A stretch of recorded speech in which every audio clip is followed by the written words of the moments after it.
Consider the following formula. T equals G plus 1. Which of the following statements is true for this formula? To solve this question, we need to take the value of t, which we know to be g plus 1, right? T equals g plus 1. And we can substitute that value in for every value of t, and that will help us better compare or be able to test the accuracy of each of these statements in our answer choices. So let's start with answer choice A. We have g plus t, which we know to be g plus 1. And that is greater than 0. So now we can get rid of these parentheses. There's nothing to distribute. If we combine our like terms, we'll have 2g plus 1 is greater than 0. Then opposite operations, we'll subtract 1 from both sides. These will cancel, leaving us with 2g is greater than negative 1. Is this a true statement? It can be a true statement sometimes, but it's not always a true statement.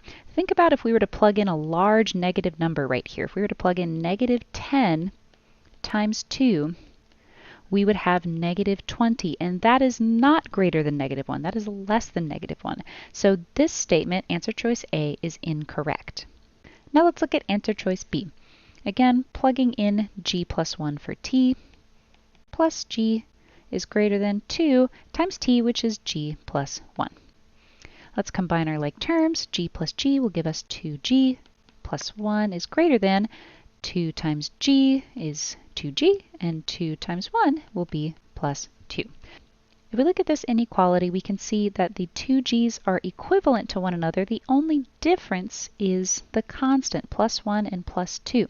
So if we were to remove these for a moment, is the statement 1 is greater than 2 a true statement? It is not. So that makes answer choice B incorrect. Now for answer choice C. We have g minus t, which we know to be g plus 1, put that in parentheses, is greater than 0.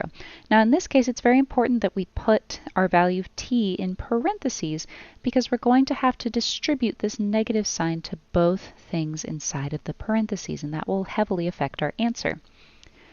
G minus g, and a negative 1 times a positive 1 would give us a negative 1 is greater than 0.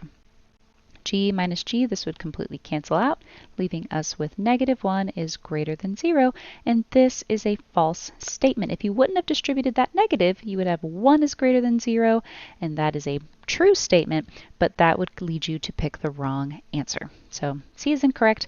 Let's take a look at answer choice D. Let's plug in g plus 1 for every value of t. So we'll have g plus 1 minus g is greater than g minus g plus 1. So on the left side here, we don't need to distribute anything, so we can get rid of the parentheses, g plus 1 minus g. And then we can combine our like terms. G minus g, be careful to include that minus, g minus g would just give us 0, leaving us with positive 1 on this side of the inequality. Then over here, we need to distribute, if it exists, there's always one of them, distribute this negative 1 into the parentheses. Negative 1 times g is going to give us negative g, and then a negative 1 times a positive 1 will give us a negative 1. G minus g will cancel, leaving us with 0, and so we're going to have the statement positive 1 is greater than negative 1, and that is absolutely a true statement, making D the correct answer.